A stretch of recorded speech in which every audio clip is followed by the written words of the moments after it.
Well, what better way than to start off a new episode of Raiders Sports Block than being down at Sprague Field for girls lacrosse, where the 13-0-1 Raiders would be facing their non-league opponents, the Cohasset Skippers, a talented team coming in with their own pregame team huddle music and a 10-2 record. With starting goalie Carly Boyle out sick, the pressure would be on for junior varsity goalie Alyssa Semino and the Raiders D to stop Cohasset. First half begins and immediately Cohasset attacks the net, testing Semino and score on a goal by Ellie Hansen. But Wellesley responds with 4 key scores of their own, 3 of them coming on restarts by Cecily Doctor and Sophie Vernon. As you can just tell, this is going to be an all-out battle on the turf. 4-1 Raiders and the Skippers are forced to take a timeout. But Cohasset comes out of that break with momentum back on their side before the opening period comes to a close, as Corey Golden and Allie Leahy cut it to a 4-3 deficit. So we start the second, Raiders clinging to this 1-goal lead just seconds into the half. Winning the draw, Cecily Doctor without hesitation charges to the cage, gets bumped and draws the penalty and a shot at the restart. Doctor waits for the whistle and fires it past goalie Taylor Frederick, and it's now a 5-3 Raider advantage. Cohasset always seems to have an answer though, and with barely 2 minutes pass by, Kyle Burke nets in the equalizer, and we've got a 5-5 game here. Skipper's defense is relentless early here in the second, forcing Raiders to turn the ball over, creating opportunities for themselves that Cohasset does not waste. And so suddenly Wellesley is down by 3 goals here, 8-5 with just under 15 minutes to play. But Raiders stay focused, do not panic, and start by winning the draws. Their defense starts to dominate as well, as Nicole Frontiero is key on defense, forcing a game-high 4 turnovers. And Cecily Doctor's Hattie right here is just clutch, as it helps spark this Wellesley comeback, now down 8-6. Seconds later, Brooke Swan finds the cutter Sophie Vernon, and Vernon nets a hat-trick of her own, and this intense match is only separated by 1 goal, with Cohasset barely hanging on 8-7 with 11 minutes to go and plenty of time left. Sophie Vernon again somehow on this play here maneuvers through a ton of Skipper's traffic and just buries the game-tying goal here. And after being down 8-5 in the early part of this half, Raiders just stepped it up in a huge way. And under 6 minutes to go, we are locked in at 8-8. So it's end of regulation here at Sprague, where we're still tied at 8-8. Pre-game, both teams agreed that if this game was tied, there would be a 3-minute sudden death overtime to determine the final. And so Raiders win the all-important coin toss, and as if we needed it to be an even more intense game, with a perfect season still on the line, here we go in sudden death. Wellesley maintaining possession here after a missed restart. The ball goes out to Sophie Vernon. Vernon waits and waits and sees Caroline Alieri free up. Alieri takes it, stutter steps, and fires the game-winning goal into the back of the cage.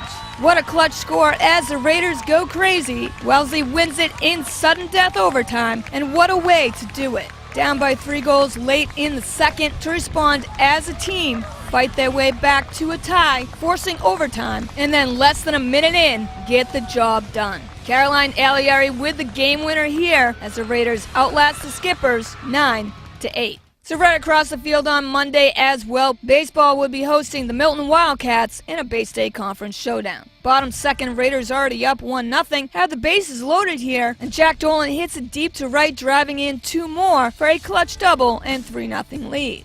Wellesley adds 2 more on a Peter Stapnick sacrificed fly, and as the Wildcats try to catch Harlan Binder in a rundown, Jack Dolan is able to slide in safely to home, and Wellesley leads 5-0 over the Wildcats.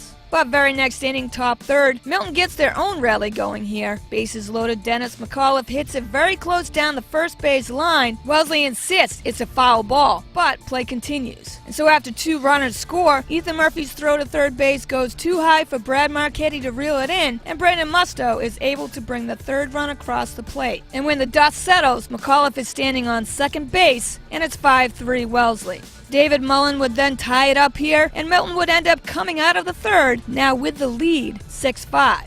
To the bottom of that 3rd, though, Raiders answer back. With a new pitcher on the mound for Milton, Kevin Murphy, it's 2 on and Jack Dolan at the plate. Dolan welcomes Murphy immediately with a liner down the third base line that hits the bag, and Davis Wall is able to come all the way around from second base. And it's tied up here yet again, knotted up at 6-6. 1 out later and now second and third, Brad Marchetti delivers, connecting on a hard grounder that takes a high bounce over David Mullins' glove, and the ball goes to the outfield. Brad Marchetti's 2-run single knocks in the go-ahead runs, putting the Raiders back on top here, 8-6. In the fourth, Brad Marchetti would be the new pitcher for Wellesley, and after just giving Raiders the lead at the plate, Marchetti on the mound would own the plate. Surrendering only a couple hits early on while in relief, Brad Marchetti would set down the Wildcats quickly, pitching 4 scoreless innings. Raiders take this Herga Division matchup, and that 8-6 lead would stay as a final here at Sprague. So we head over to girls softball, coming off a 10-8 road victory over Milton, as the Raiders would host the Natick Redhawks on Wednesday. Olivia Hunter gets the start for Wellesley here, and top of the first, Julia Stevens rips it deep to left for a leadoff triple. But with the bases jammed with Redhawks, Olivia Hunter gets Taylor Erickson to pop out to end the inning, and no runs score. Still 0-0 bottom third, and the Raiders have 2 on, but Elizabeth Dew lines it out right to Joyce Libben, who catches it and is right there to tag out Jessica Haar, and that double play quickly puts an end to any possible rally. With both starting pitchers Olivia Hunter and Kayla Finacciero pitching a gem here, we're still scoreless, so we head to the top of the fourth.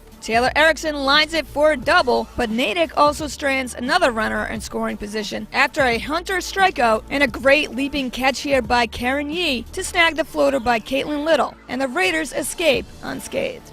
Chances continue here again for the Raiders bottom fourth with a runner on third base and 1 out, but tough breaks continue as Sarah Goss is out on a called third strike that looks very high and off the plate. Olivia Hunter would then ground out, and the Raiders leave 2 stranded as we still have no score. That is until the top of the fifth, Redhawks on the corners, and Sam Stone drives it down the third base line. A run scores, but the ball is bobbled in the outfield, giving the chance for the second run to come across, and Natick leads 2-0. Kayla Finacciero would bloop a pop-up just in between Jessica Haar and Julia Pearl to drive in yet another run. Lenny Young would then throw out the runner at second, trying to steal, helping Wellesley get out of this jam, but Natick still comes away with a 3-0 lead. Julia Pearl's single here leads off the bottom fifth, and after a passed ball and 2 wild pitches, Pearl stands on third base and nobody out. But with 2 on now, Kayla Finacciero strikes out Lenny Young and Jessica Haar, and Elizabeth Dew pops out, and Wellesley strands 2 more in scoring position.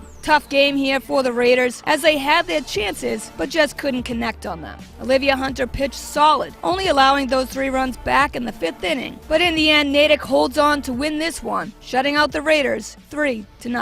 Well, that wraps up another episode of Raiders Sports Block. Thanks for watching. Wellesley Public Media gets you the coverage you need to catch up on all Raiders highlights. Check us out on demand at wellesleymedia.org, a YouTube channel on Wellesley Media Corporation, and right here on Comcast 9 and Verizon 39.